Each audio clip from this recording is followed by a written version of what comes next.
বাড়িতে এই সাইজের চিংড়ি আসলে আগে মালাইকারির কথাই মাথায় আসে, তাই না? কিন্তু আমার কাছে আমার মায়ের হাতের এই রেসিপিটা ভীষণ প্রিয়।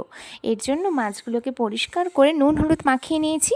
কড়ার মধ্যে সর্ষের তেল দিয়ে মাছগুলোকে এপিট ওপিট উল্টে 1 মিনিটের মতো ভেজে নেব। বেশি কিন্তু কড়া করে ভাজবো না, তাহলে চিংড়ি মাছের যে ফ্লেভারটা আছে সেটা নষ্ট হয়ে যায়। এরপর ফোড়নে দিচ্ছি কয়েকটি লবঙ্গ আর তেজপাতা। এরপর দিয়ে দিচ্ছি 3টে বড় সাইজের পেঁয়াজ বাটা। পেঁয়াজটা একটু ভাজা ভাজা করে নেব। এরপর দিয়ে দেব কালো জিরে আর আদা রসুন শুকনো লঙ্কা একসাথে বেটে রেখেছিলাম সেই পেস্টটা, আর 1 চামচ হলুদ গুঁড়ো, পরিমাণ মতো নুন আর 1 চামচ লঙ্কা গুঁড়ো দিয়ে মশলাটা ভালো করে কষিয়ে নেব। মশলা থেকে ভালোভাবে তেল ছেড়ে আসলে দিয়ে দেব পরিমাণ মতন জল। ঝোল ফুটতে শুরু করলে দিয়ে দেবো ভেজে রাখা চিংড়ি মাছগুলো।